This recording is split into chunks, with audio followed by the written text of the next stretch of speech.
Hey everyone, welcome to the 8th installment of the Inside JABA series, also known as session 162 of the Behavioral Observations podcast. And in this episode, Drs. Linda LeBlanc, Claire St. Peter, and Jeff Tiger join me to discuss a paper Jeff co-wrote with Hannah Efforts. It's called On the Validity of Data Produced by Isolated and Synthesized Contingencies During the Functional Analysis of Problem Behavior. And you can find this paper in the latest issue of JABA.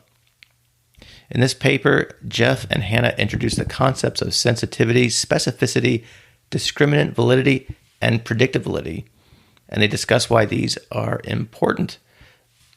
Then they analyzed both what they're calling the isolated contingency analysis, better known as the standard functional analysis, and synthesized functional analysis, aka the ISCA or practical functional assessment, through these lenses.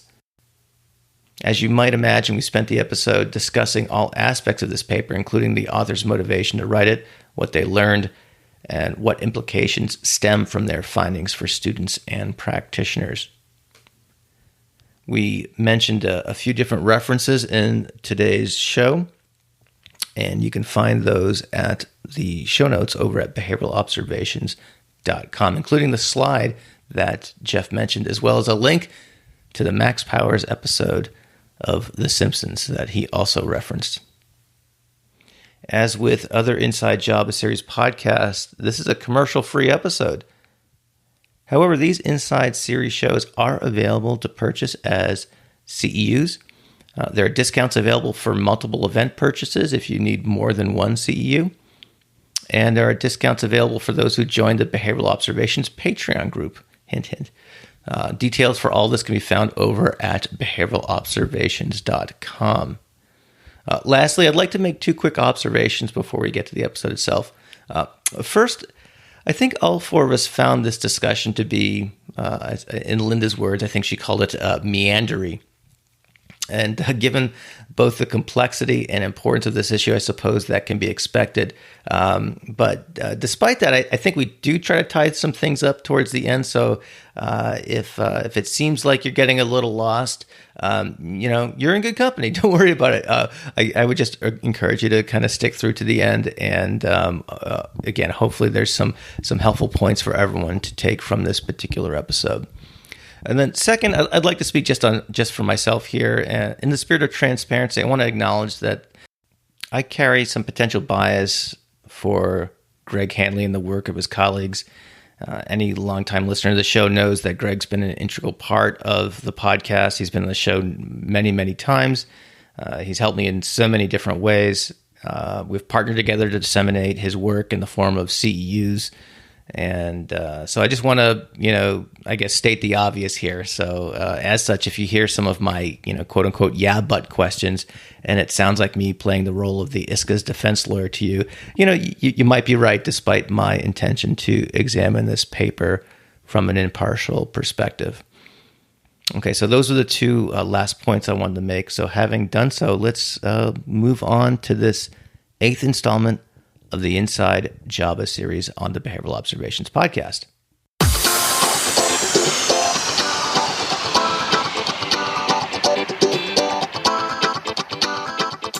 Welcome to the Behavioral Observations podcast, stimulating talk for today's behavior analysts. Now here's your host, Matt Sikoria. Hey everyone, welcome to the Inside JABA series number 8. I know I keep saying this every time I record one, but I can't believe we're at 8 already. We've got the regular crew here, Drs. Linda LeBlanc, Claire St. Peter, and Jeff Tiger. Thank you, folks, for joining me. And this is going to be a fun one. We're going to talk about a paper that's coming up in JABA, Jeff, that you and your graduate student, Hannah Efforts, wrote. And so this is it's about a topic that's really near and dear to the heart of many practitioners and many people doing applied research in the area of functional analysis, treatment of problem behavior, et cetera, et cetera. So what I'd like to do is start off with asking you to kind of just set the table for us, Jeff. So if you can kind of tell us what, not only what the paper, certainly the title, but what occasioned this work, what hole in the research literature were you trying to fill, or what question were you trying to answer by dint of this piece of scholarship here? So if you would like to start us off doing that, that would be a great place. Sure. And Matt, thank you so much for hosting us once again. And thank you, Linda and Claire, for, inviting me to come and feel like I'm sitting on this side of the table. I'm sitting at the same desk I have every time we've done this, but it, feels a little different this time. So you're both a part of the crew and our special guest. Oh, there you go. This paper was examining concepts of validity and applying those to different models of functional analyses. And the impetus for doing this is recognizing that as far as our field goes, the development and the use of assessment to guide intervention is a relatively new area for our field. Is that, looking back from the inception of applied behavior analysis, starting in the 1960s and 70s and into the 80s, the focus was very much on arranging contingencies to promote behavior change. That it was really the advent and the introduction of the functional analysis that revolutionized and changed our field in many, many important ways. Of the ideas that we could better tailor our interventions based upon the results of an assessment, that it could make us potentially more effective, more efficient, more likely to select the right intervention from the jump. And it was truly revolutionary for the direction of our field. And then clearly it took off starting, it was first published in 1982, and it really, really hit its stride in the 1990s. And throughout the history of the development of that, there have been different modifications and different models of functional analyses that have developed. There were, kind of Ed Carr and Mark Duran's antecedent-only version of the functional analysis. Dave Wacker's group put out, kind of their brief version of the functional analysis. You had the one that, the Iwata version that we traditionally now kind of call the functional analysis. And in recent years, you've had the development of the ISCA, or the practical functional assessment, that's been offered as a different model. And the reason I'm highlighting of the newness of this to our field is that as a field, a lot of the training that has gone into becoming behavior analysts has taught us the research designs we need to evaluate interventions. But not a lot of the training that we receive has taught us how do we evaluate these assessments, and how do we identify what is actually working, what is making us better at selecting interventions from the jump, and especially when there's more than one option, what are the important metrics that we need to compare in order to figure out which one is which? And certainly in the past several years, there's been a lot of contentious debate amongst members of our field, given these different models of functional analysis. And it's become it's almost gone beyond the science and beyond the evaluation and beyond the data.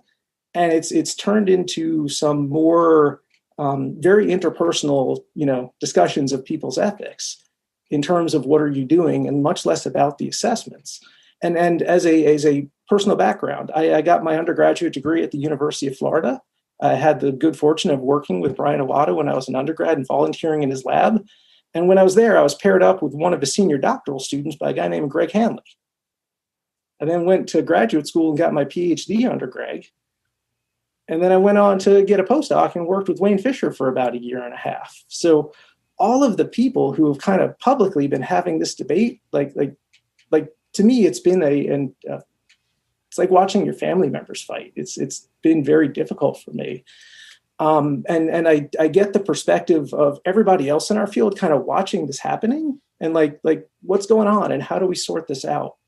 So the reason I felt compelled to get involved with this and kind of stick my toes in the water was because I don't have a personal bias. I know all of these people. I adore all of these people. I owe my career and where I am in life to these people. So I was hoping that I could kind of come into this as a neutral party, as Switzerland, and just kind of say, for everybody else, here's a way we might be able to look at this that we're generally not trained in as behavior analysts that might help you sort through some of this and understand this in a way based upon what are the data that are being offered to us in terms of this comparison. But I think there's also something much broader as our field has moved into the use of intervention or assessments to guide intervention, is how do we develop those assessments? What are the important questions we need to ask? As consumers of those assessments, what are the types of things that we should be looking for to decide if we're going to adopt this assessment into our practice? Is this one been demonstrated to be useful? Or, you can do a lot of things and ultimately still implement an effective intervention.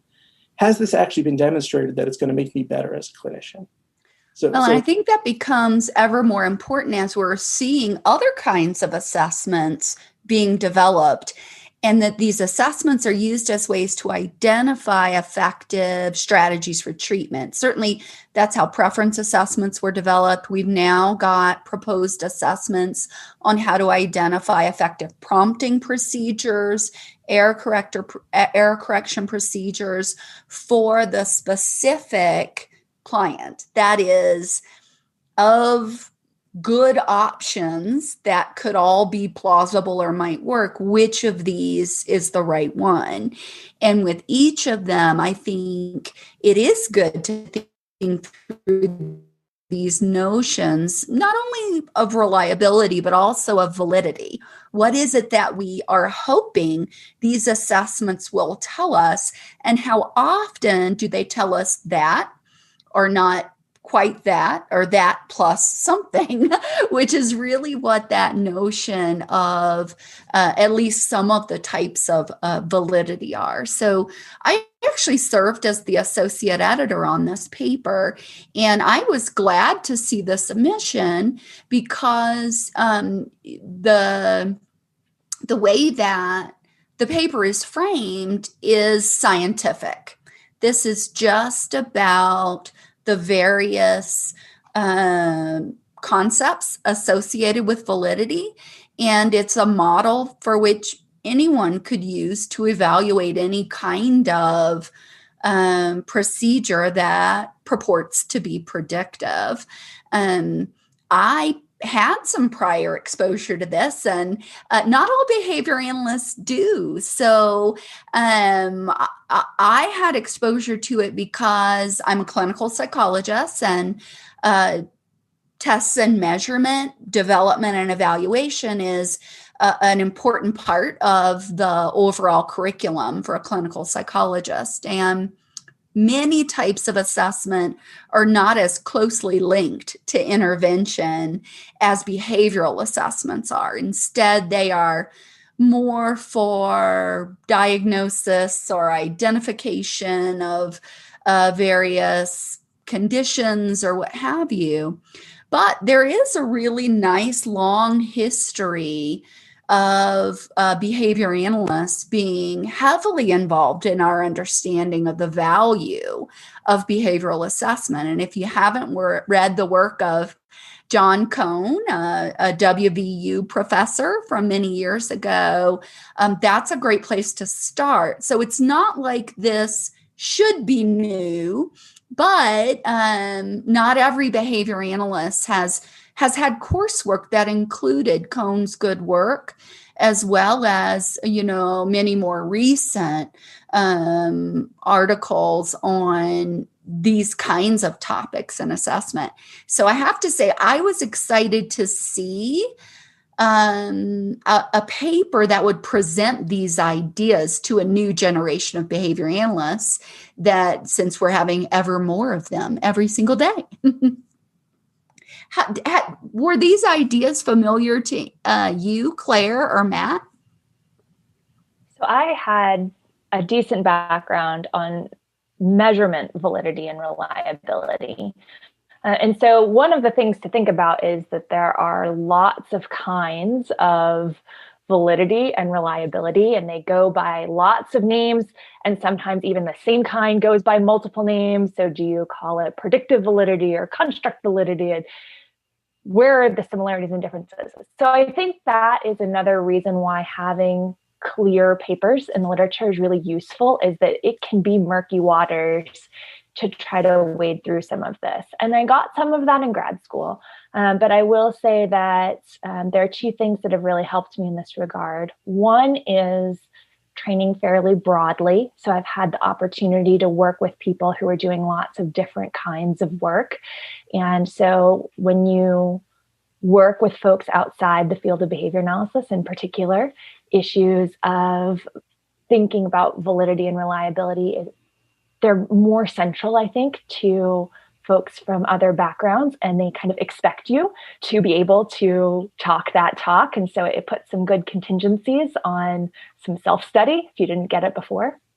And also, I think I'm just fortunate to have great colleagues here at WVU. So Linda, you mentioned John Cohn, who's not here anymore, but that tradition has persisted. And so I'm in the process of writing a research methods text with Mike Perrone and Mark Galizio. And so you want to talk about two really good people to hash out like what kinds of validity and reliability are important for all kinds of behavioral research. Like those two folks are really high on my list of brains that I like to pick about these issues. But, you know, I'm maybe an unusual circumstance. So what about you, Matt?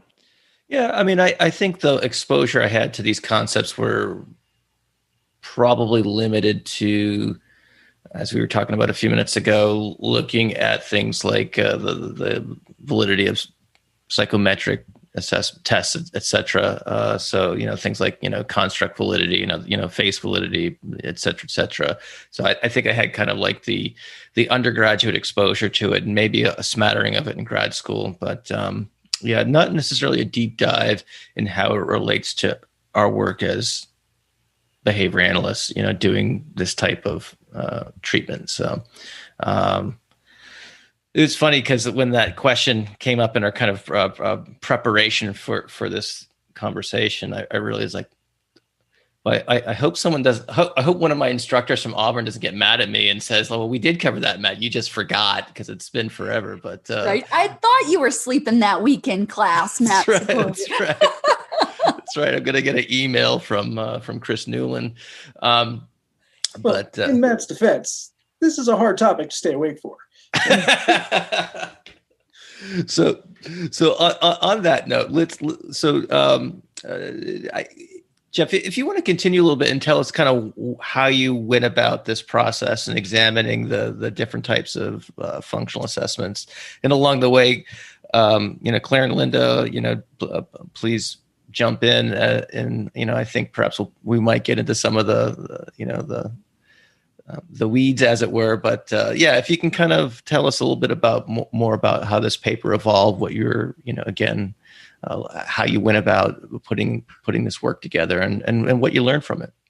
Yeah, and I want to just also give credit to my co-authors, one of my PhD students, Hannah Efforts, who was very formative in the development of this paper and very helpful in arranging and organizing the ideas with this. And where a lot of it came from was keeping up with the literature as this debate has kind of raged on is me, as it came in, is just evaluating it through this lens. It's kind of how I'm kind of in the same spot as you. I want to say like it's not how I was trained, but I just really hope that I didn't just forget that I was. But for my exposure to it, that I really remember was working at the hospital at the University of Nebraska, is that they had a lunch and learn session that would come on every week, or like a brown bag. And I remember we have one of the faculty there was a geneticist, and he was kind of taking us through the process of genetic screening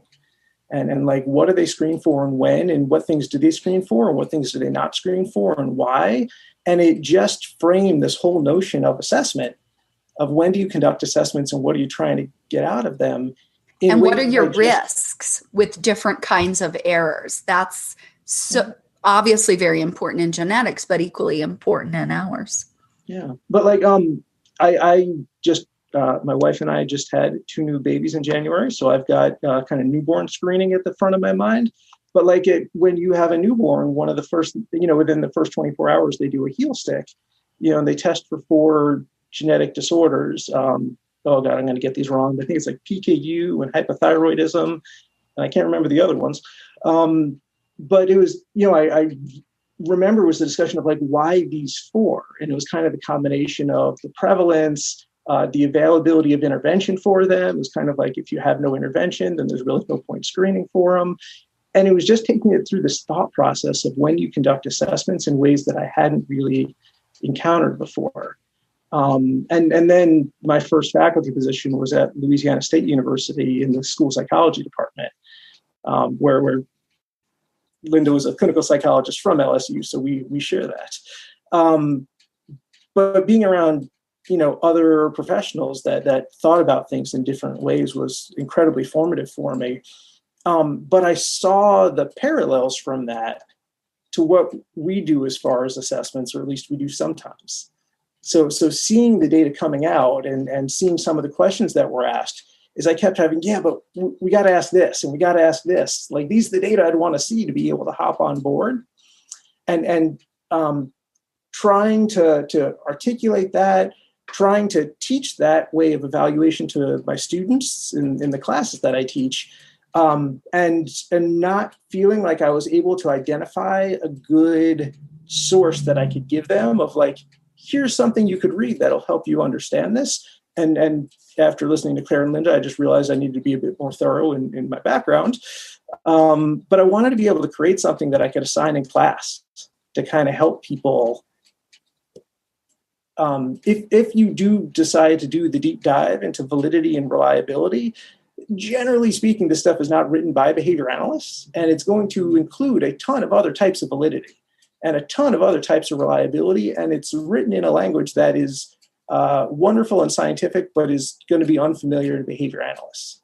So one of the things I was trying to do was to curate those that are most relevant for these types of assessments that we're going to use.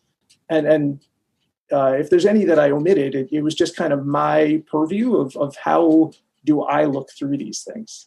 So kind of this manuscript was a walkthrough of my thought process as I've been evaluating this literature, and trying to organize it in ways of like, all right, here's something that's important, a concept that we may or may not have ever been trained to look at things through. And what does that tell us as we start looking at these assessments? What are the comparisons that have been made that we can draw from? What are some additional comparisons that might better inform us in the future? Well, let's talk about one of the ideas that you outline in your paper, and that is the notion of sensitivity and specificity. That's absolutely critical, particularly with screening procedures such as genetics tests or the development of various diagnostic tests. And one of the ideas that is talked about with respect to sensitivity and specificity is hit rate. Do you want to give us the quick lowdown on that idea and how it applies? I'll do my best. So the idea of sensitivity is the ability of an assessment to capture true positives or instances when the thing is there that you're testing for. So probably even taking a step back from that is like, what is it that we're doing when we conduct an assessment? So you're presented with some condition that you're looking to arrange an intervention for.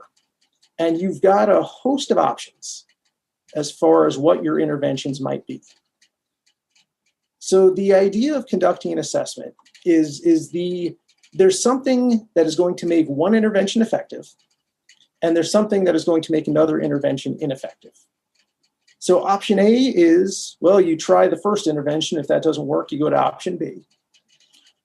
Or the other option is you conduct an assessment to try and identify what those predictors are, or using a little bit more technical, a moderator of treatment. So there's something that's going to make treatment effective in one case and ineffective in another case. So the idea of the assessment is being able to identify, is that moderator there, or is that moderator absent? So an assessment is said to be sensitive when it's able to capture that the moderator is there. It's being able to say, like, yep, that, for some reason I'm thinking of the metaphor of like a metal detector going over a coin at the beach. When it beeps, it's sensitive. It's capturing that instance of the coin being there. And the other side of that is you want it to be able to also identify when there's no coin there. It shouldn't beep if it's going over blank sand.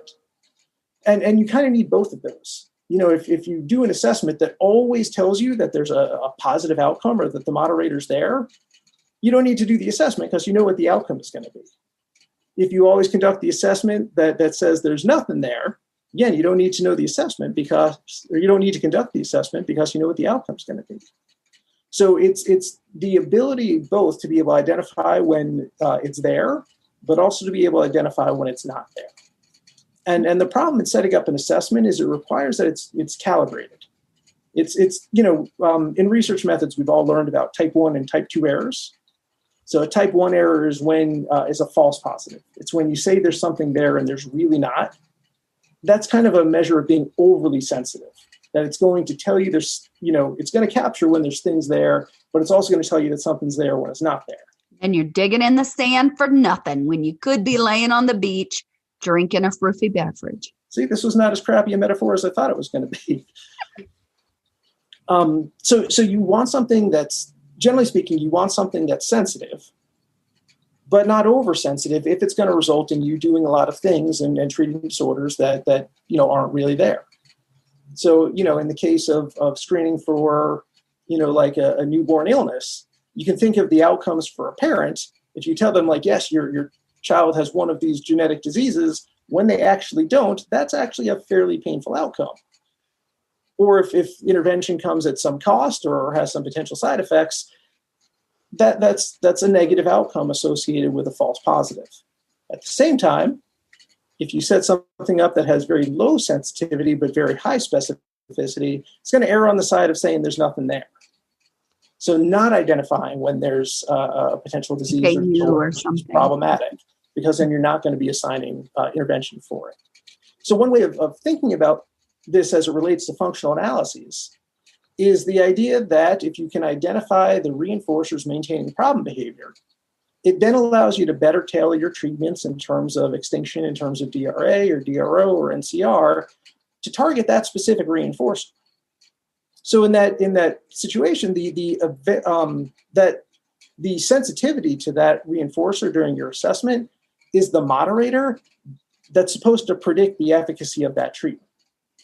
So the idea of sensitivity would be, how good are you at capturing those different instances or those different moderators? Do you say yes, essentially, that there's a reinforcer there? Where specificity is the ability of the assessment to say, no, this doesn't serve as a reinforcer. Because again, if the assessment said, yes, this is a reinforcer every single time, you don't need to do the assessment. It's kind of wasting your time. So the idea is that it's supposed to give you more information than you had before you started. That it helps you rule down your selection of intervention options.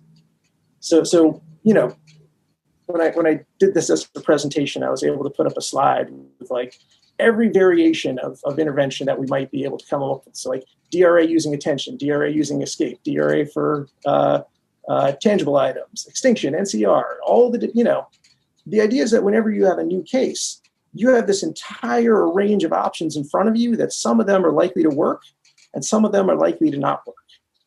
The idea of the assessment is it allows you to narrow down to which ones are likely to be ruled in, but also which ones are not likely to be effective. That the assessment that says, no, this isn't a reinforcer, you don't have to worry about this, is actually where a lot of the efficiency comes from, is the ability to rule out things you don't need to worry about.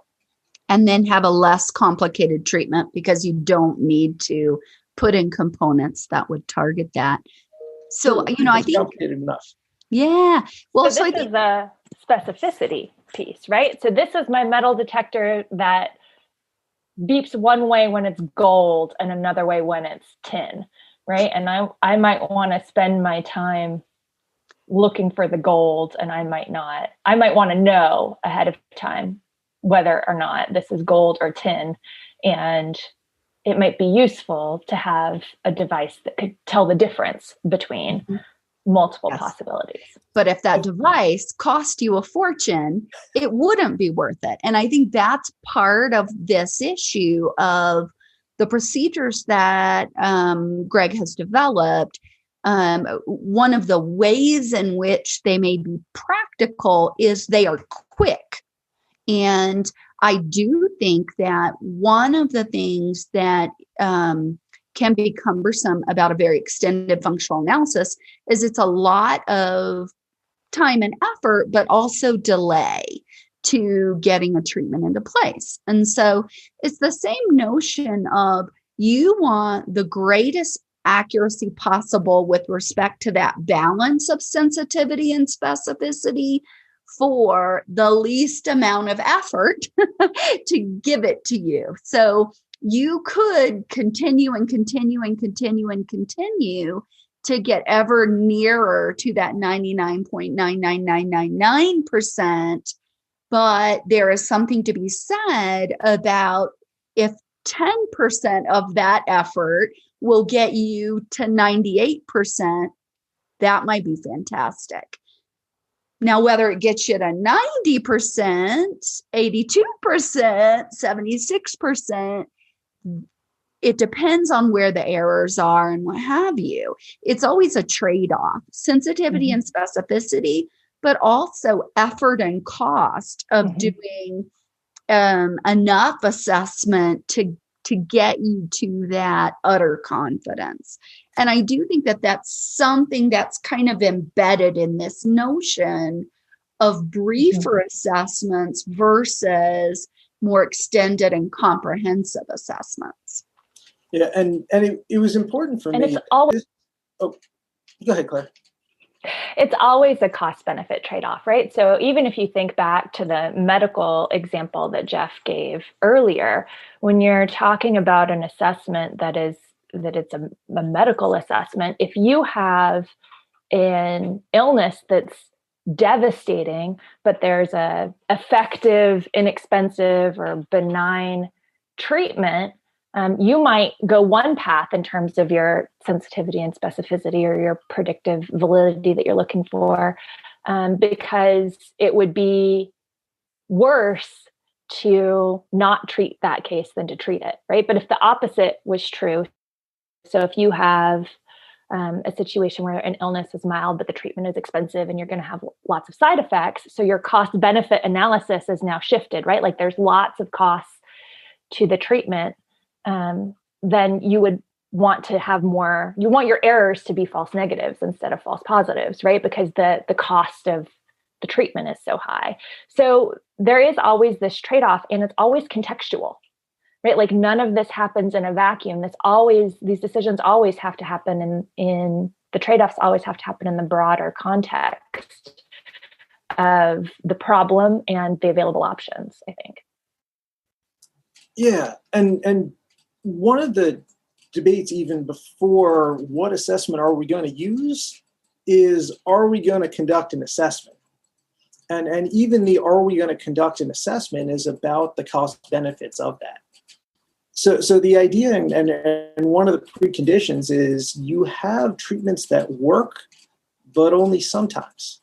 Because if you have a panacea treatment, something that you can apply and it's going to work 100% of the time, the idea of a cost-benefit analysis is that it needs to raise whatever that base rate is. So if you're 100% successful, there's no need to conduct an assessment because you're not going to get better than 100%. That whatever your assessment is at that point is going to come at more cost of time or money or whatever it is without an improved outcome. So like, if penicillin cures everything, we don't really even need doctors anymore. We just need somebody to prescribe penicillin. Now, clearly that's not the case.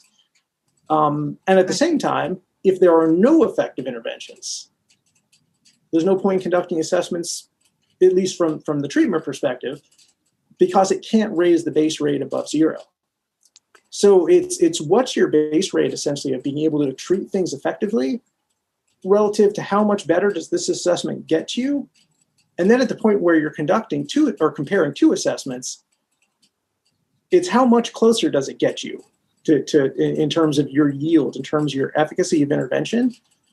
So there's, like Linda was talking about getting it to 90 versus 95, sometimes getting from 50 to 60 is a big jump forward. Is it better than what is currently out there and currently established? Well, so let's talk a little bit about this idea of predictive validity, because when we do an assessment that gives us information that we use to predict the likely future effectiveness of strategy A versus strategy B, this is actually developing, this is where our literature and treatments in cancer have gone, where they are developing various markers that if you have this marker, this treatment is more likely to either work more quickly, or perhaps to have less miserable side effects in the treatment. And unfortunately, we don't have a whole lot of that version at this point. It's going to be some miserable side effects of the various chemotherapies and what have you, but they may actually, assessment of that particular variable gives you information. It predicts a better outcome. So how do we quickly kind of summarize this notion of predictive validity and how, for me, predictive validity, it's really important to know not just when you're right, but when you're wrong. And that's a big part of how you calculate your predictive validity, not just in your sensitivity and specificity for having found a sensitivity, let's say, to a reinforcer, but in determining how often finding that sensitivity actually predicts a better treatment outcome. Yeah, I think particularly in the area of functional analysis, this is simultaneously the best and worst evaluated aspect of validity as far as functional analyses go. Because there are how many papers published of we conducted a functional analysis and then demonstrated that led us to an effective intervention. So there's a lot of studies out there using various forms of functional analyses that an assessment led to an effective intervention, which is why I'm saying it's an incredibly strongly supported form of validity. But that's actually not the most important part of the question. Because the most important part from an evaluative sense is not just did you arrive at a good outcome, but did you arrive at a good outcome because of the assessment? So you kind of need a comparison of essentially what would I have done had I not conducted this assessment? What are the alternatives? You know, I could put on a funny hat and do a dance and put an intervention in place that worked. We've got a really strong, technology of behavior change, but does that mean my funny hat, my funny dance is what resulted in that intervention being effective?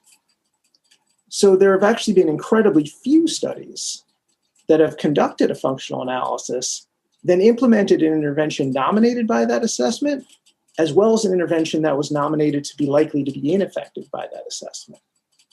Those are the really important studies that establish predictive validity. Does it help you predict both what will and will not be effective? Does it help you rule out options, not only nominate potentially good ones? I think that notion of a rule out is a really important one to talk about. And, this is not only true in problem behavior. In organizational behavior management, the kinds of descriptive functional assessment tools, such as the performance diagnostic checklist, is designed to identify the variables that are likely leading to underperformance. And part of the line of research that's being done on this tool is if I just picked my favorite, I'm going to train, because what we should probably do is train.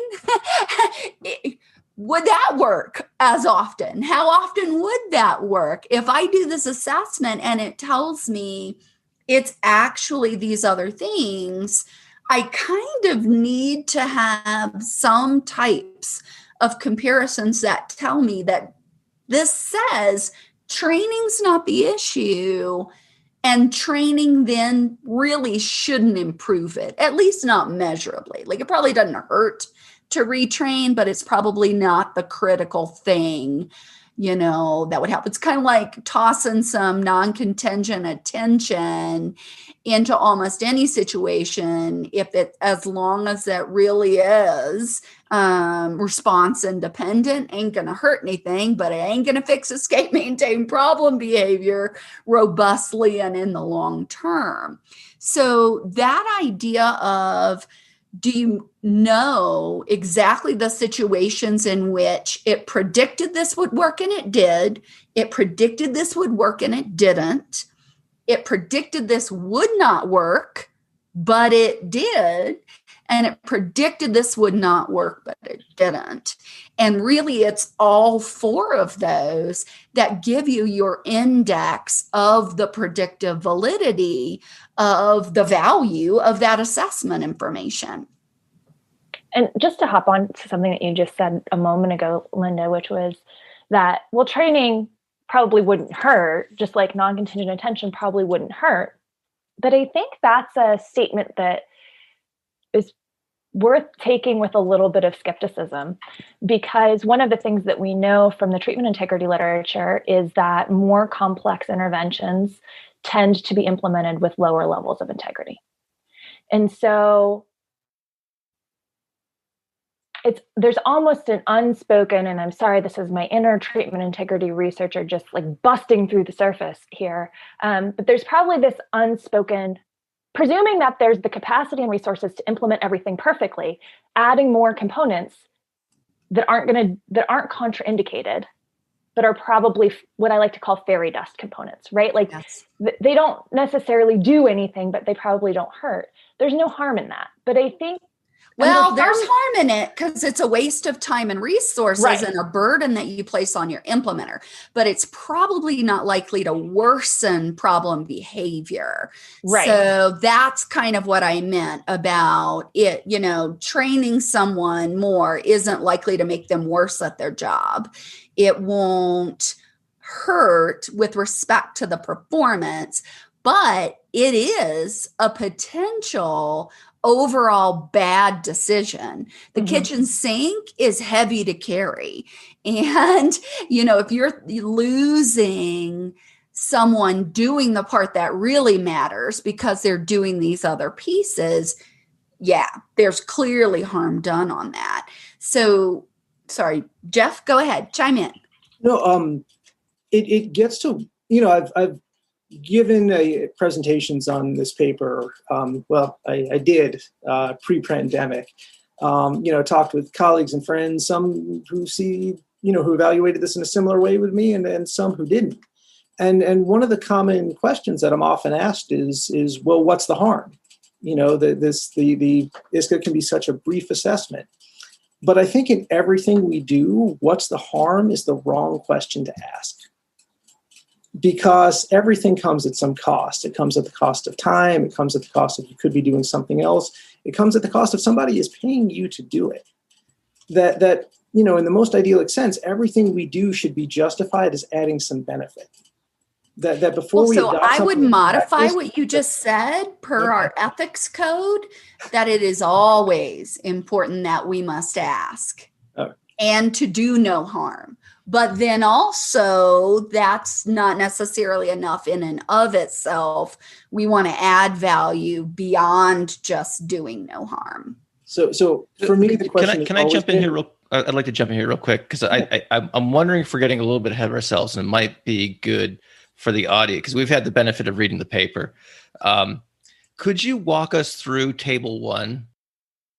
Yeah. So without context and without the analysis, I'll try and give as rapid a summary on this as I can. But we really looked at kind of 4 categorizations or 4 evaluations of validity. We looked at sensitivity, which, as I said, was the ability to capture positive instances of when a functional reinforcer was there. We looked at specificity, of the ability to say that a functional reinforcer wasn't there, or there wasn't sensitivity to that event as a reinforcer. We looked at discriminant validity, which we haven't discussed yet, but it's the ability to distinguish between different moderators. So, what Claire described as the difference between finding, gold versus tin. is being able to distinguish between the construct of tin and the construct of gold, or in our case, being able not just to say like, yes, something served as a reinforcer, but to be able to distinguish that this particular event, like attention served as a reinforcer and escape didn't, but in other cases, escape did and attention didn't. Is the ability to distinguish between those different moderators, what we refer to as discriminant validity. And then predictive validity is how well does making that discrimination, how well has that been demonstrated in terms of leading to more effective interventions than you would have arrived at anyways. So going through as much published literature as we possibly could and trying to provide some examples of it, both the more traditional functional analysis as well as the ISCA, or the synthesized contingency analysis, both have fairly strong sensitivity. So, greater than 90 to 95% of both assessments have generally shown the ability to say that, yes, whatever it is, that something of what you're testing has served as a reinforcer. It definitely has shown the ability to nominate positive outcomes. One of the biggest things that we saw a difference in, though, was in the notion of specificity, of the ability of assessments to be able to rule out potential reinforcers, to say, no, this is not something with which you need to concern yourself as an interventionist. Looking at the more traditional or the isolated contingency functional analysis, one of the key indicators that, or key data sets that we drew from was Brian Iwata and colleagues' 1994 epidemiological paper. They published summaries of, I think it was 156 functional analyses they conducted over a 12-year period. And some of these questions really do require fairly large N's to be able to evaluate.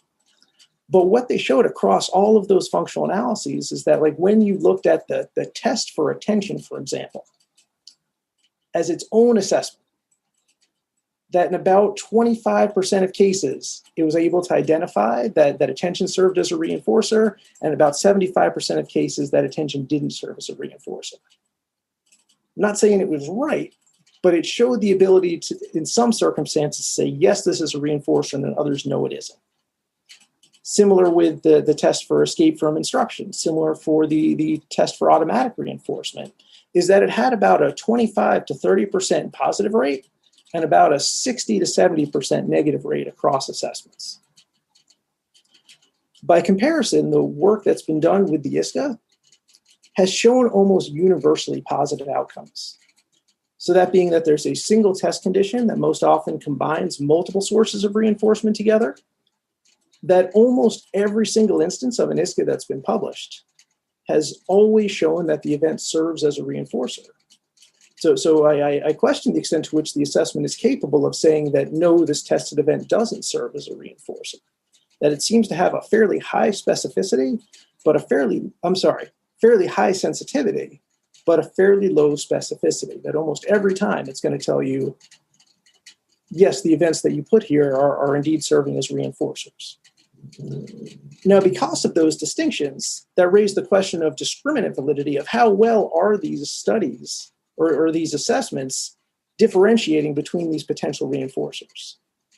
So again, just the fact that we have kind of this categorization of, you've got this kid with attention maintained problem behavior and this kid with escape maintained problem behavior is kind of a lead towards that this is capable of discriminating between these, where the literature that has evaluated that with the ISCA has generally kind of not separated those things out. They haven't really looked at discriminant validity.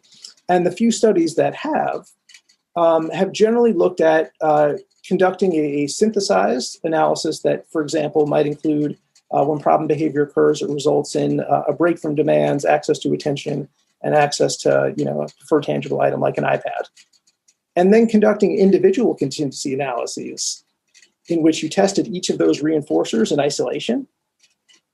And more often than not, what they found is that one or two of those events might individually serve as reinforcers, and that it doesn't require the combination or the constellation of those things together in order for a positive outcome to occur. So because of that, we characterize that as a greater degree of discriminant validity from the isolated contingency analysis with the design of the ISCA is not to discriminate between these different categories. It just doesn't do that job. And then the last one was predictive validity. So again, the actual comparisons of what is the intervention nominated by this assessment versus what might you have done otherwise. There's some work with both of these, but I think a lot more work needs to be done. Iwata and colleagues in 1994 published a paper on titled something like Procedural Forms and Functions of Extinction, where essentially they made predictions of given the outcomes of a functional analysis, for example, that says that self-injury is maintained by attention. Well, that means that if we implement extinction based on attention, that should result in an effective treatment. But if we implement extinction based on escape from demands, that shouldn't be effective. That might actually make things worse. Or if we implement extinction based on if we assumed it was maintained by automatic reinforcement, that would actually be worse, or it would have no effect. And so for all of the potential isolated functions, they laid out their predictions, but then they actually tested that with 3 participants that yielded different functional analysis results. And they were able to show that the intervention was effective and ineffective based on the predictions of their initial functional analyses. As that initial functional analysis on 9 out of 9 attempts, if my math is right and my memory as well, predicted what would and would not be an effective intervention. I'm not saying that everybody who does a functional analysis needs to do that. You shouldn't. But the whole idea of being a researcher is that we ask those questions to give you as the consumer and the practitioner the base upon which to make an educated decision. That no amount of studies that show we conducted an assessment and it resulted in a good outcome establish predictive validity. And for both models, unfortunately, that is the vast majority of what studies look like. Now, it's a really complicated question to ask because I think we could probably have, a week-long debate about, given any type of functional analysis outcome, what's the right intervention nominated by that assessment. That it's probably very contextual, and what you select as a comparison is actually really complicated. I see. I think your point is a good one, though, Jeff, which is that part of this is not saying, I think one advantage of a practical functional assessment approach, and Linda mentioned this earlier, is if you're working in a real world context, they're fast. You can get them done rapidly. And so I think the point that you just made of the recommendation here is not that everyone take and include, if you do an open-ended interview and a parent nominates that these 2 consequences seem to be maintaining behavior and maybe this one and this other one aren't, it's not now that the recommendation is, well, that assessment should include a synthesis of these 2 that are and a synthesis of these 2 that aren't. I think what you're saying is that we need research that does that to establish the extent to which including that synthesis based on the interview provides some predictive utility, but not necessarily that every study ever that includes an FA needs to have that. Am I understanding you correctly, or have I twisted your recommendation? No, and that's 100% it. Is I'm not saying that every study that ever conducts any assessment needs to include all of these features. It's that when you're developing a new assessment and that you're encouraging others that you should adopt this, or you're considering the adoption of a new assessment as a clinician or a practitioner, is that what I would hope is that you would look at, well, what is the evidence for specificity? Not that every published study needs to demonstrate specificity. A study should specifically be looking at what's the specificity of this assessment, or maybe a couple studies to get reliability. What's the demonstration of predictive validity? And going back to that ethical code that Linda was talking about, like one of the things we pride ourselves on as a science is an empirically supported intervention model. Well, we're going to have to add empirically supported assessment models to that as well that are going to guide our interventions.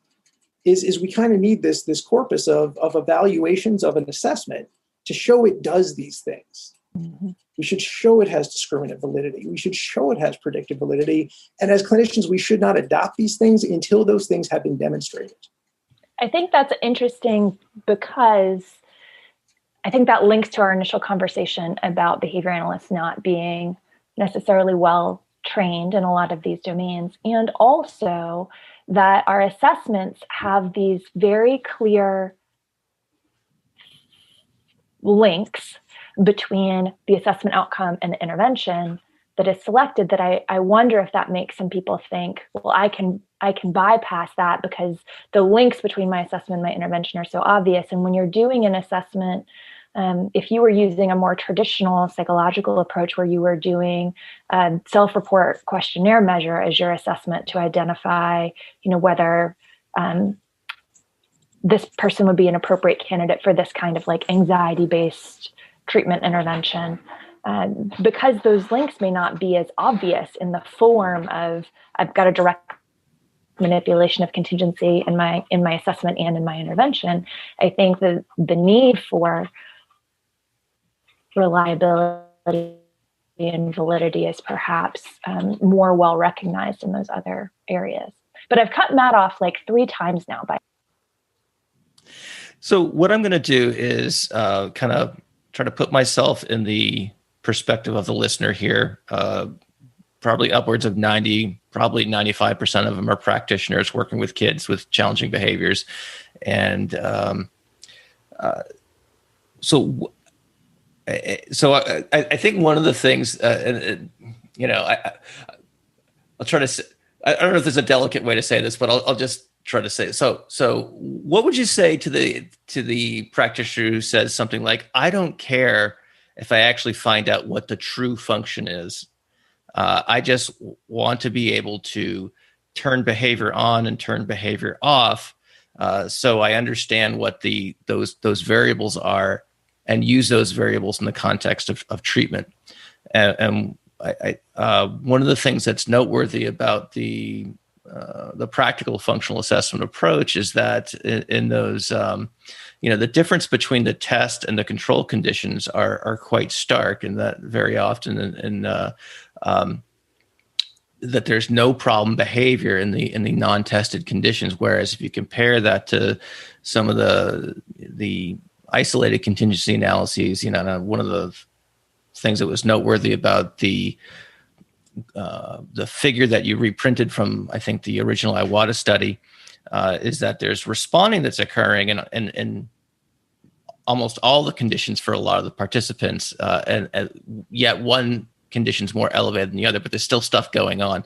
So I wonder, Jeff, if you could talk about some of those things. In other words, yes, can we do an isolated contingency analysis and responding's higher in say like attention, but you're still getting problem behavior in the demand condition, you're still getting problem behavior in some of the other conditions, albeit at lower levels, but not necessarily insignificant levels. If you just flip open a random article in JABA that has a standard functional analysis in it, you're going to see some of that. And so if you could speak to the practitioner out there who's looking at this very clean analysis that shuts behavior off and turns it on like a light switch, and they're looking at that and saying, hey, this seems to be a lot more useful. It's faster. And do we, I guess what I'm asking you to do is perhaps, indirectly make the case for caring more about this, if you will, about finding the true function as opposed to, can I learn enough about this client to proceed to a treatment that is effective and safe and socially valid? Yeah. Well, let me try. I'm going to take one step back just before that, because it was something you asked previously that I didn't answer. Was about the isolated versus the synthesized contingency analysis. And you use the renaming of the standard functional analysis. And I did that intentionally because I think there's a lot of discussion about what constitutes a standard functional analysis. And to me, what has always constituted a functional analysis, it's not an attention escape and a demand condition. It's this notion of essentially a hypothesis-driven test and an appropriate comparison or control condition. So it's what's a reinforcer? How do we establish that? We deliver a contingent upon problem behavior, and you have an appropriate comparison.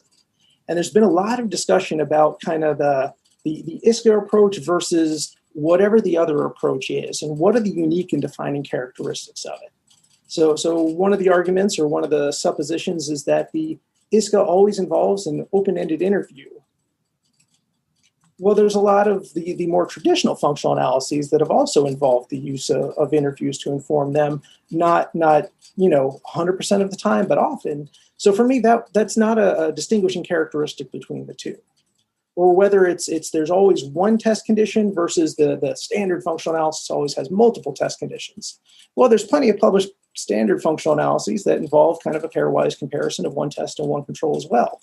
So that's not a distinguishing characteristic. We can have all kinds of discussions and evaluations over whether it's good to have one or multiple test conditions, or whether our assessments are or are not informed by some type of initial assessment. I think they probably are better, but good empirical question. Who cares what I think? I kind of like data. To me, the distinguishing characteristic between these two approaches was what you would do with that data, or what you do with that nomination. Is, do you test each thing individually, or do you combine them into a single test? Now, in response to what would I say to the practitioner who says, I just want to turn on and turn off behavior and put treatment in place, is I would ask, well, how good are you at turning off behavior? Because if you're really good at it, then why are you conducting an assessment? If your intervention was so universally effective that you could simply, like we've been at this for a while. We know what most of the effective reinforcers are for problem behavior. We could kind of come up with a kitchen sink intervention and apply that and probably have successful outcomes with a pretty healthy number of the folks that we work with. That's kind of what the 1970s were before functional analysis.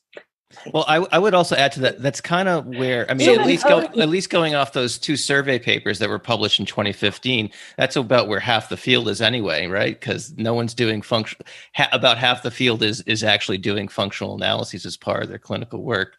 So there's that. I just want to, and we're putting logs on the fire here, Yeah, not everybody needs a functional analysis. Like if I was running an early intervention program and the first time a kid hits their therapist, I'm not conducting a functional analysis. I'm using good, healthy contingencies and trying to continue teaching. Yeah. And in fact, in 2017, one of my doc students and I published a paper that we called a healthy contingencies approach, where we combined escape, attention, and tangible items and just use them as a kind of synthesized package for kids and skipped the assessment process altogether and got beautiful turning on and turning off of behavior it was 3 participants in the study, so it's not a whopping sample. But these were done in the context of ongoing problem behavior in schools and just skip the assessment. Now, would I say skip the assessment? Would I advise a practitioner skip all your assessments? No, I would not. So no one quote me out of context in saying that that's the recommendation. But I do think that there may be situations where the assessment, if I walk into a classroom and I need to suppress behavior today, right now, I have a decent sense of what I can do by way of synthesized contingencies and powerful combinations of powerful reinforcers that are likely to do that. And if I have somebody who can implement that with reasonable integrity, and I don't think that the kitchen sink is going to be too heavy, maybe we stay there, or maybe we just start there and then we drop out components over time, and use that as our approach down the line to determine what the maintaining reinforcer would be. But it's all very, I hate to keep saying it's all very contextual, but I feel like it's all very contextual. And I think what you described is it's that cost benefit analysis. Is that how likely am I to implement an effective intervention? What's the cost of that intervention? What's the cost of being wrong, and how likely am I to be wrong? And if the answer is there's fairly low risk of being wrong, nothing bad's going to happen if I'm wrong, I'm pretty likely to be right, then we don't need an assessment. You just go ahead and do it. It's kind of the penicillin example. If this is going to work for everybody, you just do it.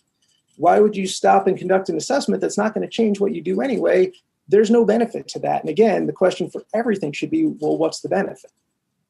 Now, once you've identified that, well, there's some risk and this may not work, and it may actually make things worse, or there's a risk of harm, that's where you want to conduct an assessment to try and minimize that risk of harm or minimize that cost, whatever it may be, or increase your benefit. So once you've made that decision that I'm going to conduct an assessment, then you've got to figure out what's the best, most effective, and most efficient way of conducting the assessment. And efficiency matters, but efficiency only matters if what you're doing is working. I agree. I'm not going to tag this to anybody, but one of my favorite episodes of The Simpsons, Homer changed his name to Max Powers. And his catchphrase was, there's the right way, the wrong way, and the Max Powers way. Isn't that the same as the wrong way? Yes, but faster. Like you don't want the Max Powers assessment that gets it done quickly but wrong. That there's certain things that assessment needs to do. And if the assessment you're doing doesn't do that, then it doesn't matter. I mean, it's better to be wrong quickly than wrong over a long period of time, I suppose. But any assessment that we're conducting should add something and be, it should improve our ability to prescribe treatment as a result of that assessment. Well, Matt, you asked what Jeff would say to practitioners. And, I consider myself a practitioner, and I've spent a whole lot of my career training practitioners, supervising practitioners, and really trying to sit fully within the shoes of a practitioner, while I also did some teaching and research as well. One of the things that I think I would say to the practitioner is, yes, be quick, be speedy, but be careful of always trying to prove yourself right instead of exploring the conditions under which you might be wrong. Now, it could be that no practitioner is going to have their behavior be overly differentially reinforced by tons of, I came up with something, I turned it off and on, so that must be right. And so I'm going to go forward with it. But setting people up to only collect data to prove themselves right, to me, is not a great idea. I want every practitioner to entertain the possibility that you are wrong. Gather data on that as well. That's why we rule out, because what is so apparent to your eye that you could design something to confirm will not tell you all of the instances of the disconfirming. And to be truly science-minded in this field, you have to, as a practitioner, every single day, not only ask, is this function there, but are the other ones not? Will this prompting strategy work, but would the other ones as well? Because this organism will also change. And so if you're going to just prove yourself right and put in an intervention, I would say make darn sure you don't go away, because the ones you missed might pop up next week and bite that parent right in the butt. And you have to still be there for them. It's not your job to prove you're right. It's your job to explore all the ways you're right and the couple of ways you might well have been wrong. And let's fix that before we toss out a big intervention. And I think for me, it's not just about this one decision right now. It's about how we teach people to fully embrace skepticism about your own behavior, your own clinical decisions, your own ability to be fooled by what is right in front of your eyes. And I think I never want to see people accidentally slide into the let me just prove I'm right framework, because it can sneak through many different aspects of their decision making. That said, I would also say, heck yeah, you better do an interview. Heck yeah, don't test things that it's not reasonable to test. And be as quick about it as you can.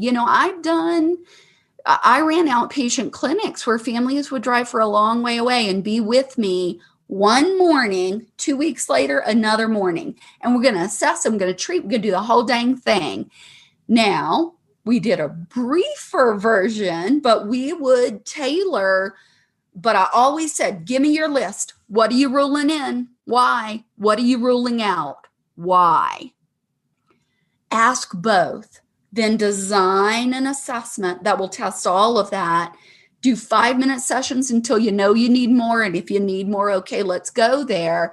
And then let's get to the most efficient treatment that we think is going to work. And then let's stick around to make sure we fix it if we missed something. So that's what I not only would tell, but have told practitioners. So I think there's a lot that's really very beneficial about this approach. Perhaps one of the most beneficial parts is that people who've never bothered to test contingencies before are doing it. But I would just say, as humans, we look for confirmatory evidence. That is the human condition. Be a scientist as well as a human. And that's really for looking for disconfirmatory evidence. Yeah, so to contextualize that a little bit for my own, I also am a practitioner. I run a treatment clinic for individuals with severe problem behavior. So I conduct functional analyses most days. Before we start, I always conduct an interview with families, and we rule in and rule out potential test conditions during our functional analysis based upon that open-ended interview. But I also play a game at the end of that interview, and I say, I think it's going to be this based upon the interview. I think, oh, this is probably an attention case, or oh, this one's probably an escape from instruction case. But we always conduct the full analysis. Let me rephrase that.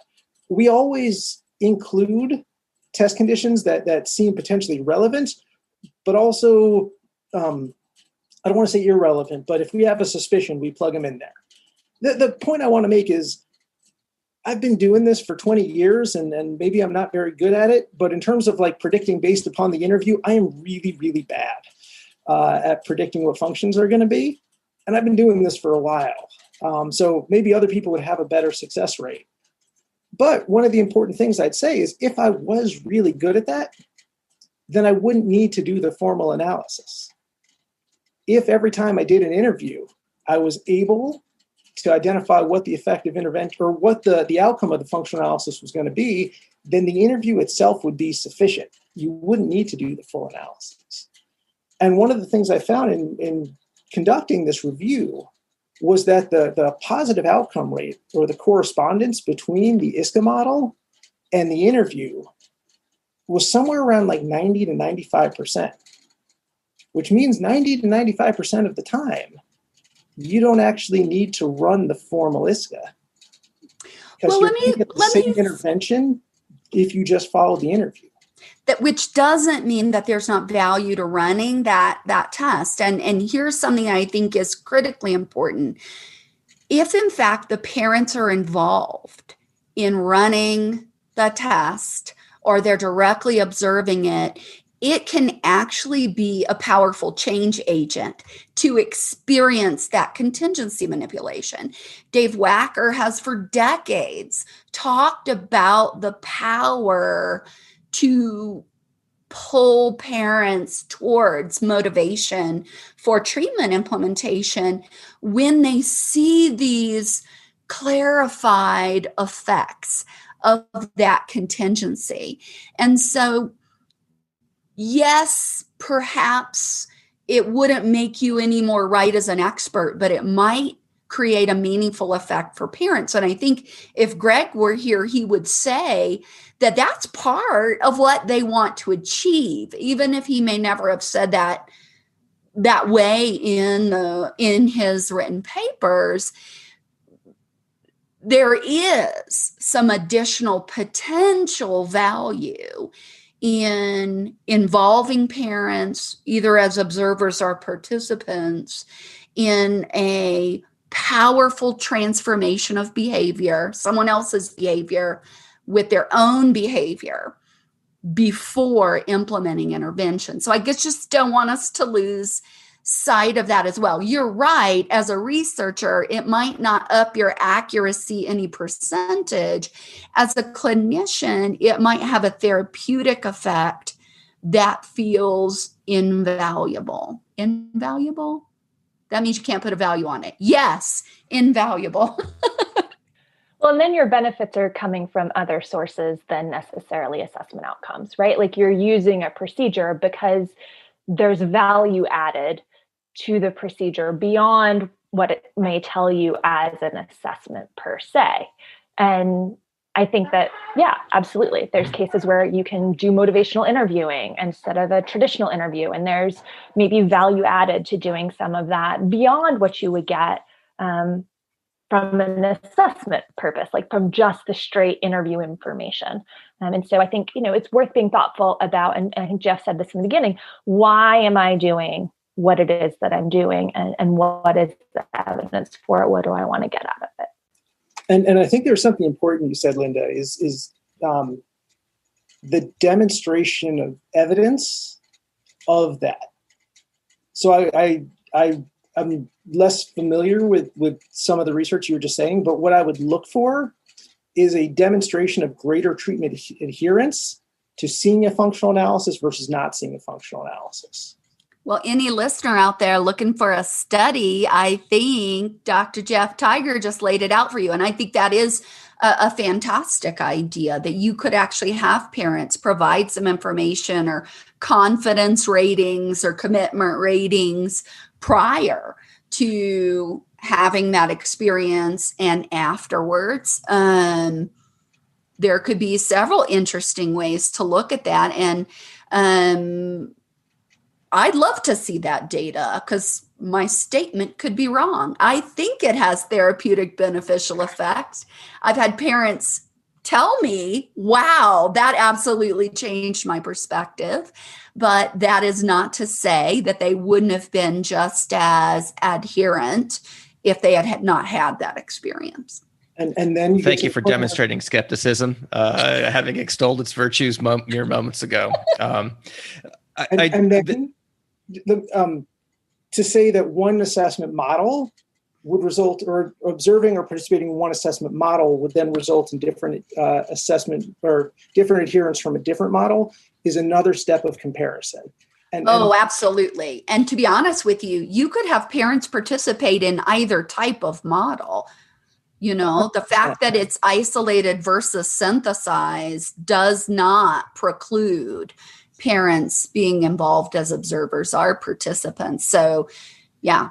And you made a really good distinction in what you were saying that I so appreciated, between what you believe and what's been demonstrated. And I think sometimes in these discussions that gets a little bit lost. We never have all the data, so we're always generalizing our information and filling in gaps. And there's plenty of things that I believe. And then as the skeptical science, I don't care what I believe, I care what I can prove. And as a consumer of research and of listening to these discussions, is to be sensitive between what people believe and what data they are showing you. And that goes so far and above and beyond just this discussion. Is our beliefs are wonderful, but above and beyond, as a scientifically based field, we're going to look for evidence to support those beliefs. Well, I think there is probably a lot more to say about this topic, and boy, wouldn't it be fun if we had all afternoon to continue. But I know we got to wrap up here, and I think those were excellent thoughts to leave us with, Jeff. I also want to thank you for contributing to this discussion and kind of sticking your neck out and being on the hot seat here, but also, adding to the literature, trying to wrestle with these sorts of things, because these are really important topics that we have to learn more about. So having said all that, want to thank you for sharing your thoughts on this matter. Certainly thank you, Linda and Claire, as well, for joining me again in the Inside JABA series conversation.